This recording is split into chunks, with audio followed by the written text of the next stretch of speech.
Greetings, family. Welcome to a special edition of Your Week with St. Luke's. And as it is October, we are celebrating Disability Employment Awareness Month. And I'm here with two St. Lukers, two members of our family who are going to introduce themselves right now.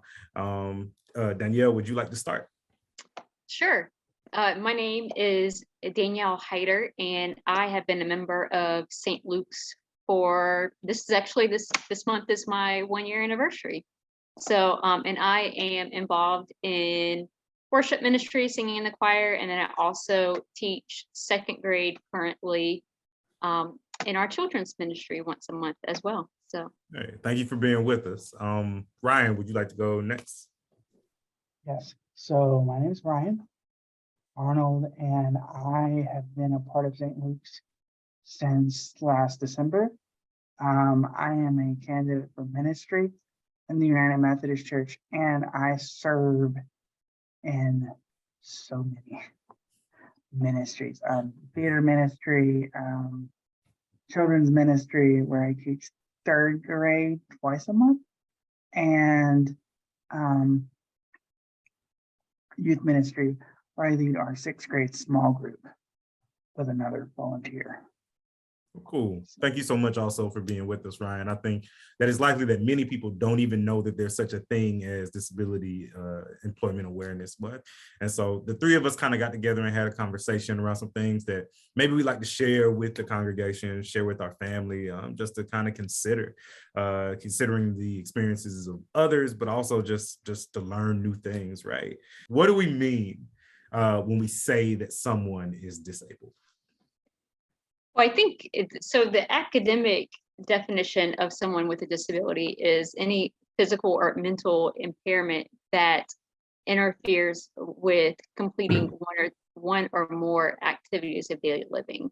But I would like to take that a little bit deeper as well in regards to having that social construct or perspective of it as well. Because I think most people identify it as any body feature that is different from the norm, and then most people also view disability as a defect rather than maybe just another way of, or a different way of doing something. I think that there's a lot of, well, I don't think, I know that there's a lot of variation in disability. Like for me, my disability is very visible, because if you walk up on me, I use a power wheelchair for mobility. Whereas there is also invisible disabilities. So I think it's important when we talk about disability and defining it to also recognize there are different forms, degrees, and types of disability as well. Right. There's all kinds of experiences that people have that you wouldn't be able to look at them and see, but who would be categorized as disabled. And it's interesting, Deidre, I heard you say that one of the textbook definitions or academic definitions of having a disability, right, will be something that hinders you from performing 2 or 3 everyday tasks, right? And it's interesting that that's the definition that people often use, but doesn't talk about how like societal infrastructure defines disability, that a person isn't necessarily disabled by what's going on with their body, but by how the world is shaped around them. Did you all have any thoughts about that? There's just so much that I have to think about when going to a place that I've never been before. Like, I have to Google the outside of a building and see if there's a way for me to access it. Like I have to think about when I get inside the building, am I going to be able to use the restroom? Is my chair going to be able to fit? Because it's pretty wide. And I don't know off the top of my head what the bare minimum dimensions are for a building to be considered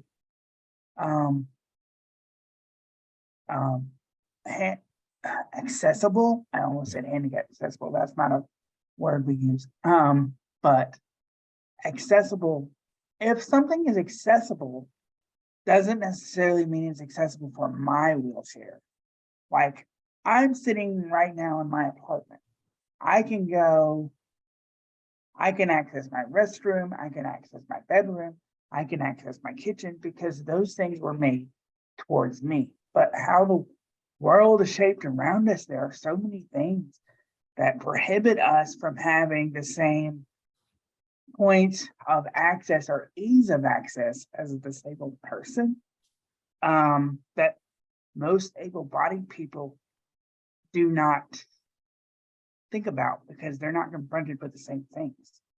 Right, right. You mentioned that you don't know the exact specifications for an establishment to be considered accessible, and it's like you shouldn't have to, right? I mean, there has, like you said, it has an entire new layer of thinking and planning to even be able to to live life and to move about the world, right? You had something to say, Danielle? Well, and I think to add on to that, not only just about accessibility, but also just understanding too that from a societal perspective, some folks will automatically assume that an individual with a disability needs help, and that's not always the case. And then rather than asking, they'll automatically do it for the person, and helping isn't always helpful. And I think a lot of folks don't really recognize that. That's like, for instance, I was at a restaurant with some friends of mine, and I was wearing a dress, and one of the restaurant managers thought that I needed assistance getting off of getting down from the bar stool, but rather than asking me if I needed help, she automatically touched me, but she touched me in a personal area. She had touched my private parts and my hips and I'm sitting there like, what are you doing? You don't just go up to some stranger and touch somebody's body without acknowledging. And that's the thing, is that people often objectify disability versus recognizing the humanization of someone with a disability. And I think that's the thing. And then it wasn't until I actually, after that incident, I called the restaurant owner, and the restaurant owner and I had a conversation, and we talked about what this particular restaurant manager could have done differently. And I think that's the other part of it, is that we have to be able to be willing to help educate and help teach people. And that's not only through our actions and letting it's by allowing the people that are around us see how we operate, and see that while if there are tasks that we do differently, that's okay. It's questioning that pattern of normality and realizing that God created us all for a purpose, and that purpose, it's okay to be different. It's okay. And I think one of the things that I've learned over the course of my years is that I go to a place of discernment to decide, is this a battle that I need to fight, or is this a battle where I need to allow God to move through me to help teach the people around me? And so with the incidents with what happened at the restaurant, that was where I had to set some clear boundaries and so forth and help teach that staff. But it's sad though, because that happens more often than not, that people will automatically assume, and their intentions are good, but essentially though, it's a form of a microaggression and ableism, and that's something that we want to be able to avoid. Yeah, for sure. Yeah, sure. I appreciate you sharing that story. I guess I wonder, hearing all of what you said so far, with it being Disability Employment Awareness Month, could you both share kind of parts of your professional journeys? Sure. So for me, after I graduated from my undergraduate schooling, I went to a small private college in North Carolina, and I earned my bachelor's degree in English and therapeutic horsemanship, I moved to Spartanburg, South Carolina, where I served in the AmeriCorps Vista for 3 years, and I built a volunteer program there. And then I've done a lot of program development, but I've also have done a lot of advocacy work. The site that I worked at when I was serving in the AmeriCorps Vista was a nonprofit that served individuals with disabilities. So God redirected me, and so then I ended up going to grad school up in Lexington, Kentucky, and earned my master's degree in rehabilitation counseling. And I have been a certified rehabilitation counselor now since 2014. When I moved to Florida, I initially moved to Florida to work with the Department of Education's Division of Vocational Rehabilitation. Served some time serving in the role of vocational rehabilitation counselor. What I found, though, working in a system designed to help individuals with disabilities is that the systems that are created to supposedly help people with disabilities are often barriers themselves. And that, to me, wasn't really authentic to who I felt like God had created me to be and what my story was. Because growing up, I was one that was breaking the rules of what people were trying, and those conformities and those barriers that people were trying to place on me. And I did things my own way. And that's how I've been able to get so far, is because I have never allowed people's perception of limitations on my life to be an indicator of what those outcomes are going to be. You know, it was me and God. So when I decided that working in the government setting wasn't right for me, I've done some workforce development work with Career Source. During the pandemic, I helped theme park workers who were furloughed and laid off, and helping to get them retrained and placed. And I've done training. I've done a lot of the full gamut. But I'm at the very core of what I do, though, it's about being able to serve others and being able to help break barriers and create education. So I think one of the things that I found, I'll never forget, when I first moved to Florida, one of my colleagues had told me that she never knew that a crippled could have a professional job. And I just sat there and I looked at her and I was like, wait a second. And we had a conversation or so, and then I kind of left it alone. And then I let her see what I was capable of. And it was through, again, that observation of seeing what I can do that helped change her own perspective of what my abilities are. So, but at the end of the day, though, it's about service to others and program development. Right. And in that moment, you served as a living witness to her, right? You taught her and helped her see where the limitations on her perspective were. And I've been able to see you in action as well on campus in a moment of crisis, you know?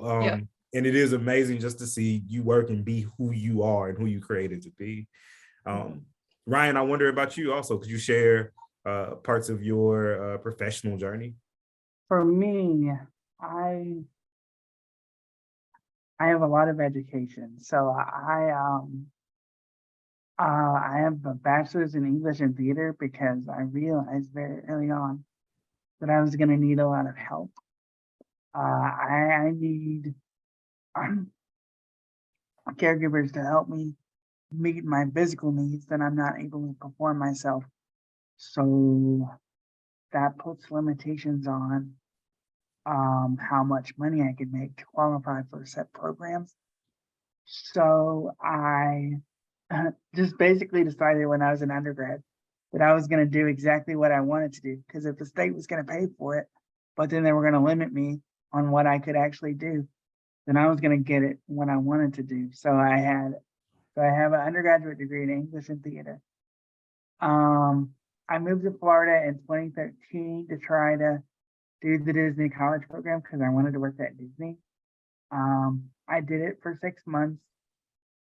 I was not extended, didn't get an offer of part-time or full-time employment. Moved back home, was kind of in a place where I was like, what am I going to do with myself? Someone suggested to me that I would be a very good social worker because I'm very good at advocating for myself and other people. So I applied for the social work program at the college where I'm from and got in there, did the social work master's degree, and then decided after completing that it was a very taxing program and it was very rewarding, but I needed a break from it. So I moved back to Florida 6 years ago to do the Disney College program after I graduated with my master's. So I have done 3 years in theme parks. I worked at Disney, Universal, and SeaWorld. And then the last 5 years of my career have been pretty much education. I worked at one school for 4 years, and then I've worked as a substitute teacher, and I'm still trying to overcome the boundary of being able to qualify for that assistance that I need with care and make a living wage, because right now it's just really hard. Like, I'm not even able to work all 5 days of the week as a sub, Right. because my education level says I'll get paid a really high amount.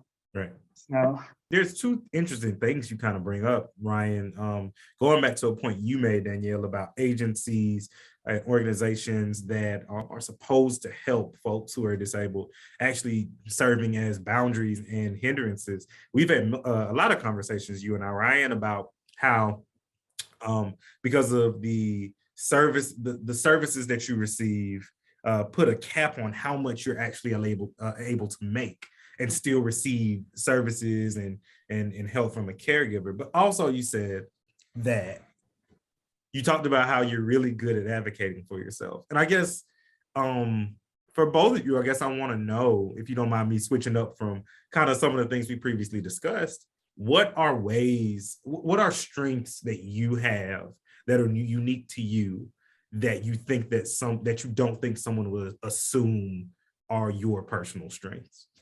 I think one of the things that not everybody knows about me and my personal experiences is that my faith journey, I think, has really allowed me the opportunity to be able to identify and really question the systems and so forth. So to give a little context in that, so I grew up in Greensboro, North Carolina. If Greensboro sounds familiar, Greensboro is not only where the sit-in originated in the civil rights movement, but also I grew up Quaker. So the Quaker meeting that I grew up in, it's a tight-knit community, and the Quaker meeting was established in 1754, before the Revolutionary War, and also assisted during with the Underground Railroad. And the Underground Railroad actually went through the property of where our meeting sits. So I grew up in a community that was about social justice and about questioning systems of oppression.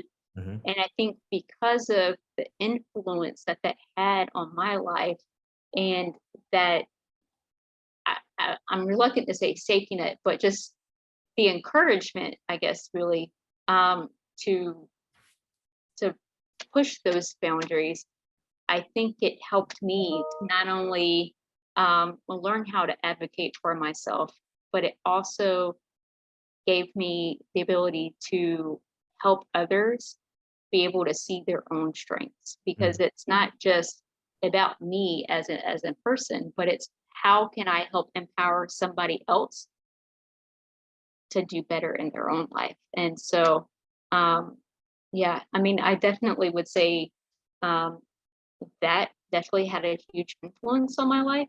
And then with that, definitely that optimism, and then that persistence. Yeah. I'll never forget when I was trying to figure out how to tie my shoes one-handed, and a friend of mine and I sat in the playground for weeks and weeks and trying to figure it out, how I'm going to do this simple task. And so, but what I found though through that is anytime I got frustrated in that process, I would walk away and then I would come back to it, to re-engage it. And then I eventually figured out how to tie my shoe predominantly one-handed. And I think that what that taught me was to never allow an obstacle to frustrate me, but to come back to it and keep pressing on it until God opens up and has that kind of aha moment. It makes sense to me. I mean, yeah, Yeah. for sure. Just knowing you for the amount of time that I have, definitely that resilience and that justice seeking spirit are things that are strong with you. Ryan, I wonder about you. What strengths do you possess that you don't necessarily think someone would assume are part of who you are? Well, without echoing a lot of what Danielle said, because our stories sound really similar. I came from Mississippi, and I grew up in a fundamentalist background. And a lot of those people that I grew up around, they didn't mean ill intent by any means. They weren't intending to be mean or shut me down in any way. But I was kind of being taught by former pastors and even my parents, because I was their first child and they didn't know any better, that I should just accept my disability as what it is and just move on. Like, if I had done that without getting really emotional, I would still be lying in a bed somewhere, you know? I mean, I've always kind of seen God as someone who was on my side. And I remember in Sunday school when I was younger, learning about all the songs like Jesus Loves You, and learning all the stories where the underdog came on top, like Daniel in the lion's den, or Jonah, or Esther as the queen. She wasn't even invited to speak and she ended up saving her people. Like, but then I would turn around and hear from preachers in the pulpit, hellfire and brimstone, like you got to repent or you're going to hell. And we didn't have any kind of children's church at the church where I was growing up. So even children were hearing those kinds of things. And I was like, to quote Sesame Street, one of these things is not like the other. So, you know, I always question. I mean, I guess my biggest strength is that I question everything. Like if someone tells me something, I don't really assume that it's absolutely true. I'm just like, really? Are you sure about that? Can we kind of dig into that? And, you know, that was one of the things that was so comforting to me and drew me to Methodism. Like, because in the Baptist tradition that I grew up in, like if the Bible said it or the preacher said it, you didn't question it. And, you know, one of the things that Pastor Jen has said repeatedly throughout the series that we're in right now is literally read the Bible, but don't read it literally, you know. And I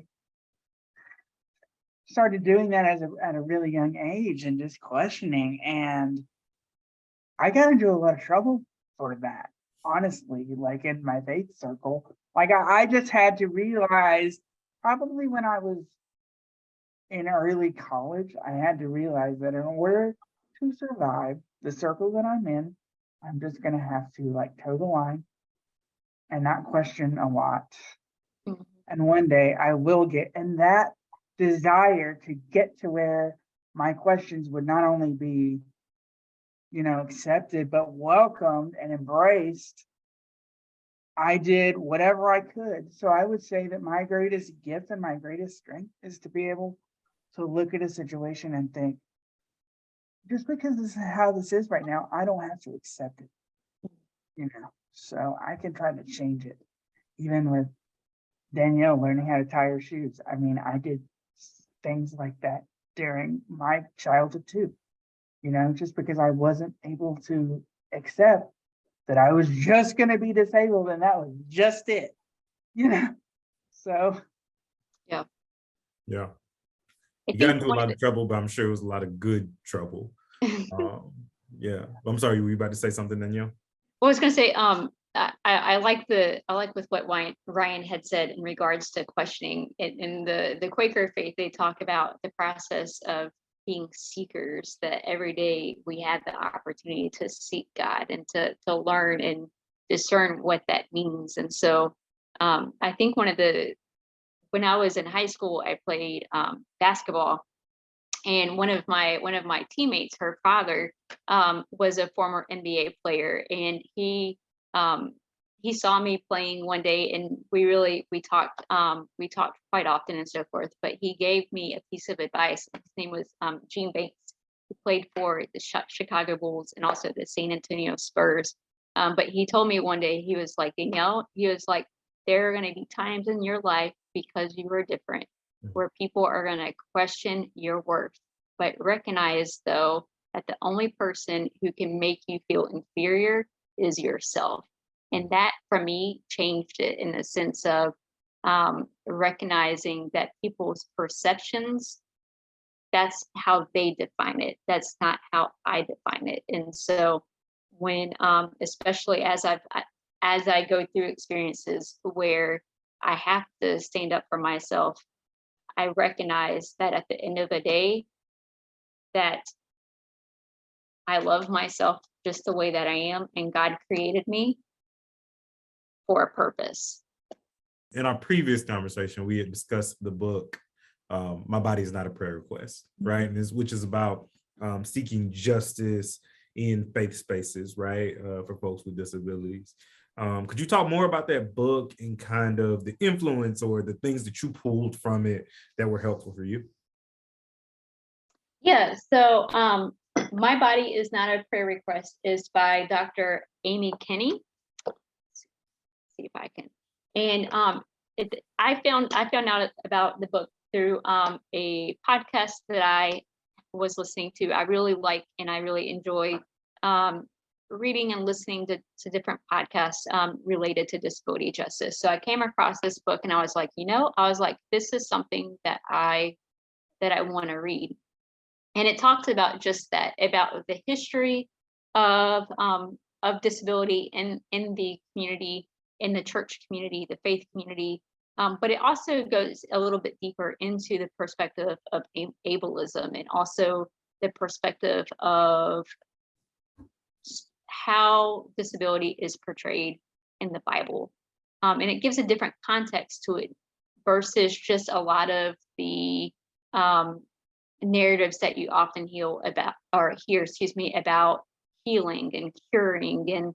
And so Amy does a really good job at telling her story, what her perspective has been like, but then offers readers an opportunity to do some self-reflection in regards to their own perceptions of disability, but then also questioning, what can we do as a faith community to ensure that we are being inclusive for individuals with disabilities versus the objectification of disability and of people. And I think that's one of the things that in the book she really contextualized, of the fact that if we're going to move towards a more inclusive environment and a more welcoming place for individuals with disabilities, as well as any minority group, we have to move from that process of justification, and then talk about how can we make sure that God is fully accessible by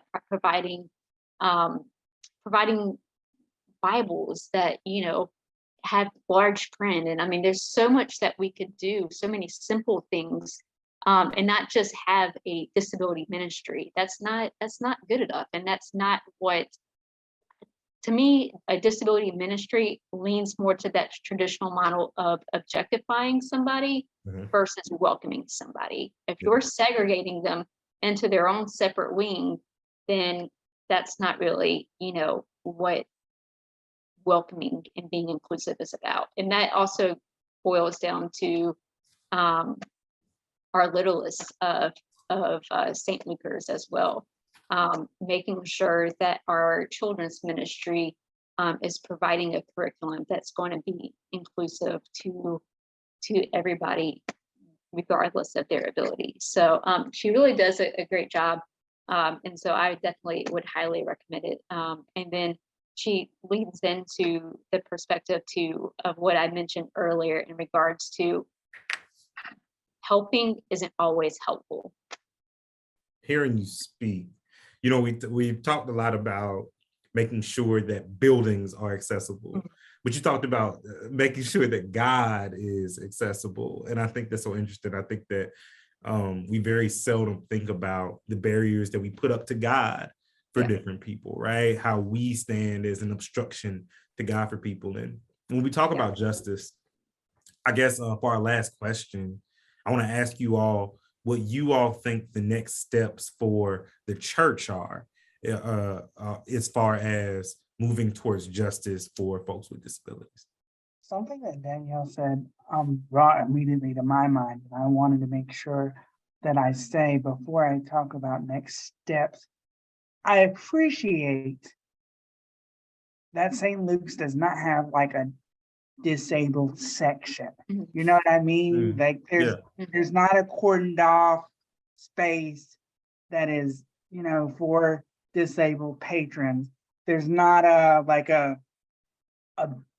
pew with a wheelchair symbol on the end, like, oh, people that use wheelchairs can sit here, because that's even been the case in a lot of the churches where I've been, even in the Orlando area. Like now, when I come to worship at St. Luke's, I predominantly worship in the contemporary service, and when I come, Lukey, she asked me, where do you want to sit? I'll move a chair for you. So if I want to sit in the front row, if I want to sit in the back row, if I want to sit in the middle, I can sit there. Yeah. And I feel like that's really helpful. As far as what the next steps are, they don't have to be big. Just like Danielle was saying, large print Bibles. I think it would be a lot helpful if we had. I want to clarify and say interpretation. I want to clarify and say that I mean big C church, capital C church, the church universal, not necessarily St. Luke's itself. Oh, right. That's okay. Yeah, but still good answers, and we still need those answers as well. Yeah, I was kind of thinking smaller, but I think even still that like those types of things that I was just mentioning, like not having a disabled section, just making sure everyone is welcome all the time. Every church can have larger print Bibles. Every church can have a Bible available that's Braille for patrons that might be blind. Every church can have ASL interpretation, things like that. I think that even for one thing that I always bring up is the need for gender neutral restrooms, not just for our parishioners that might have, I said parishioners, but not just for congregants that might have might be transgender or have gender dysphoria issues, but for accessibility. Like if you're like me, a lot of times you need assistance in the restroom. When I was growing up, my mom assisted me in the restroom. So a lot of the time I had to go into a female restroom. Well, in those cases, a gender neutral restroom would have helped. Things that would make it known that people with disabilities are welcome, no matter what space they're in the church. There's a space for them. Yeah, that's beautiful, man. I think one of the things I agree with Ryan for sure. I think to take it a little bit deeper is that I think that first process, that first step too, is also a step towards reconciliation as well. Mm, If you think mhm. about too, before the ADA was passed, there were a lot of churches who were objecting for the ADA to be passed because they were afraid that they were going to have to provide and do a lot of like building construction and so forth to be able to accommodate. And I think Could you that clarify what you mean by the ADA? so the ADA, excuse me, is the Americans with Disabilities Act. So, and as I mentioned, a lot of churches really were skeptical of that because of what it meant in the context of of being able to accommodate that. And so but I think on the flip side of that though is that I think it deterred a lot of disability rights advocates and others from the church, because then the ultimate message that it was sending was, well, we're not willing to do this for um, for for individuals with disabilities. And so I think that's kind of the first step, is being able to recognize that and to be able to kind of move forward.